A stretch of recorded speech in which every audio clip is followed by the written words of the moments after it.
It gets pointed out on occasion that I do build an awful lot of Airfix model kits, and while some people seem to think that's really cool and they really like seeing what I create, other people are not as big of fans of Airfix as perhaps I am. I try to be as unbiased as possible, but perhaps these people are just a little bit disappointed that I haven't built something from their favourite manufacturer. But it got me thinking, why do I build so many Airfix kits? I'm Matt, this is Model Minutes, and join me in this video as I explore the reasons why I think I build so many Airfix kits.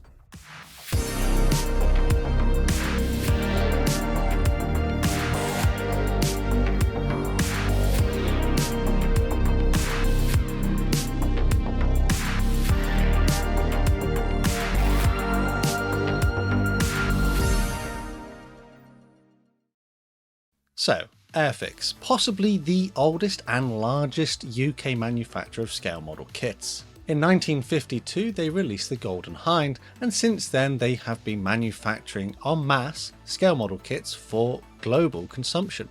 So it's no surprise then really that Airfix has become a bit of a household name, with the majority of people who take up the hobby perhaps getting started on an Airfix kit, or at least having one cross the bench at some point in their modelling time.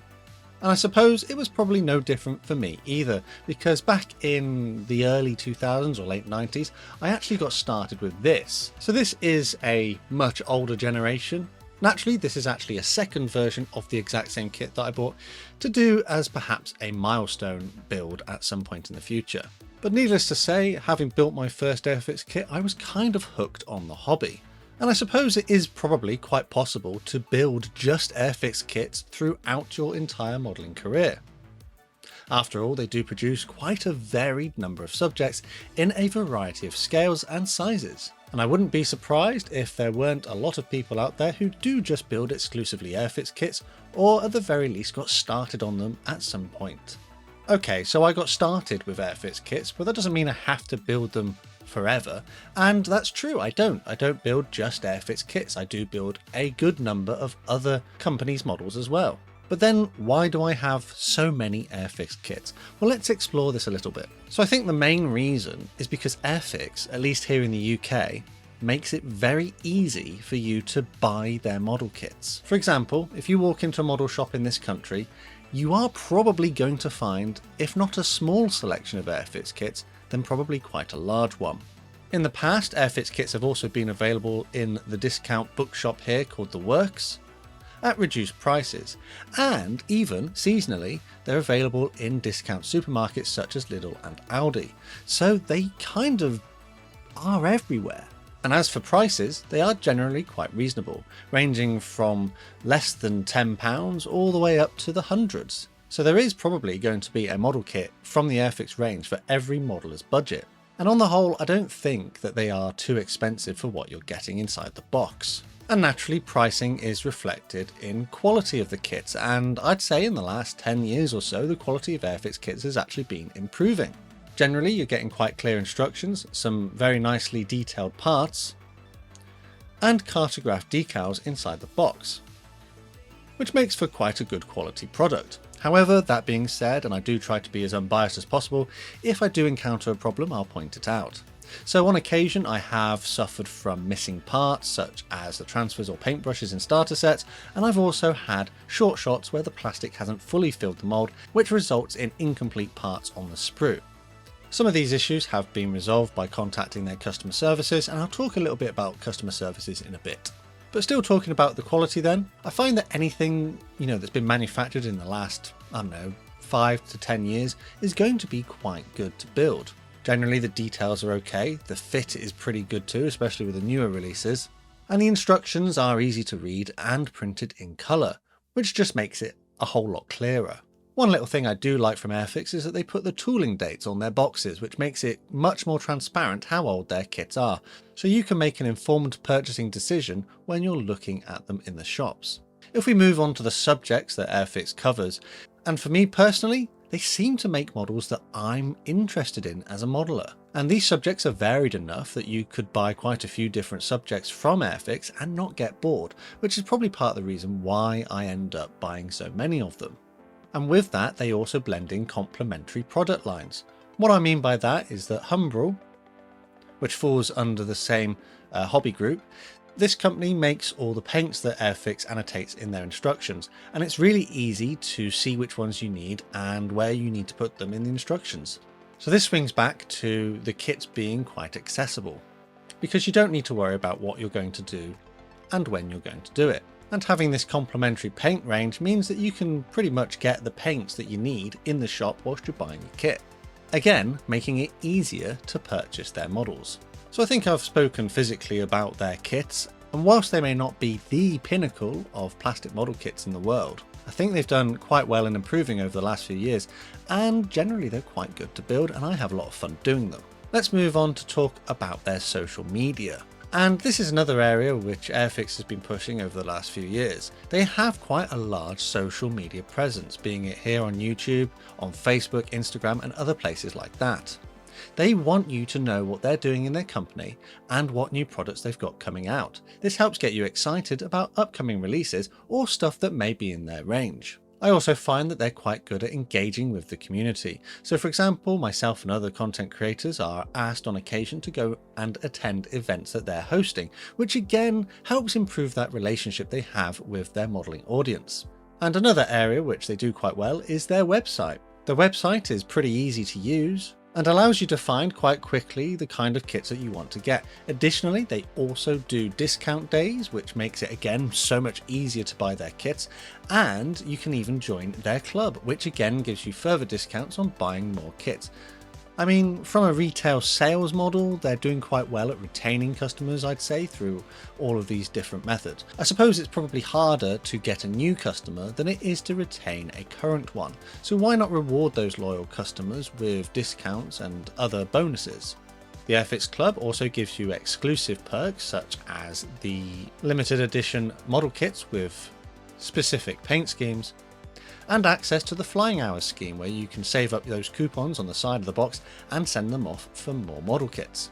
Again, this is just a reciprocal cycle now, where you buy their kits and you end up getting more because of it. And this swings us back round to their customer services. As mentioned, I've had some issues with the kits themselves and contacted customer services, and generally speaking, they do try to resolve the problem. It may not be as prompt, but on the whole, I've found that they have managed to solve the problems I've had in a reasonably timely manner. I've heard of some people who've managed to get whole new kits just because one part or two parts was missing, but I've also heard on the other side that they've not been particularly helpful and not been able to resolve their issue. So again, I suppose that really depends on the personal circumstances that you might have and whether they're able to fulfill your request. So yeah, I think on the whole, the main reason I have so many model kits in my stash is because Airfix makes it so easy to buy them. The kits themselves are generally well engineered and quite well detailed, and they are quite good to build. The prices aren't too steep and they're quite accessible. They are virtually everywhere here in the UK. Perhaps the build videos on my channel sort of reflect the current situation in the UK, having Airfix kits with the most videos and then Revell and other companies having the second most, and so on. I think though I'd be omitting something if I didn't briefly touch on the relationship that I have with Airfix, given that I do make videos about scale models online. I think generally on the whole my relationship with Airfix is quite positive. They do, on occasion, invite me to creator content days where we get to see exclusive behind the scenes stuff, which in turn allows us to make more content. I do sometimes receive the occasional free product for review as well. However, this isn't that often and it's not for every single new release. I'd say that 99% of the Airfix model kits that I have and feature on my channel are purchased independently by myself.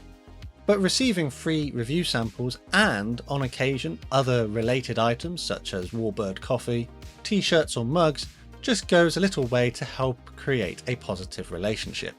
And they've always made it clear that I'm under no obligation to do anything with these items they send out to me. But that being said, it's not just Airfix, which is the only company that contacts me regarding free review samples, and I do try and be as transparent and honest with these items when I include them in videos on my channel. But yeah, I think that's probably about it. Airfix just makes it really easy for people to buy the kits in this country. They also encourage loyalty through schemes such as the club and flying hours tokens. And whilst products from Airfix are the most numerous kits in my stash for now, I am looking at branching out in the future into more varied subjects. I do have quite a few Revell kits to build, as well as some Mr.Craft, Tamiya, Hella, and even a few different manufacturers sitting in my stash waiting to cross the workbench, so keep an eye out for those coming at some point in the future. I do hope as well to be able to expand a little bit further once I've cleared quite a chunk of my stash and get some other companies such as Eduard, ICM, Clearprop amongst others. I do hope this video has helped answer the question why I build so many Airfix kits, and I think the short answer is because I like them. And on that bombshell, it's probably time to end here. As always, a quick shout out to my Model Club members. Massive thanks to these guys on screen for the extra support they give the channel and helping to fund my plastic addiction. If you'd like to join them, take a look at the links in the description.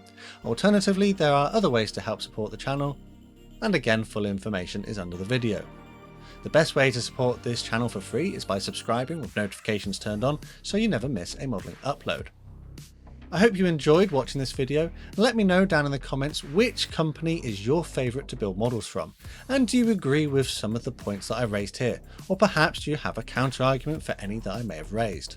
Finally though, the last thing to say is a massive thank you to you for watching this one, and I'll see you on the workbench again next time.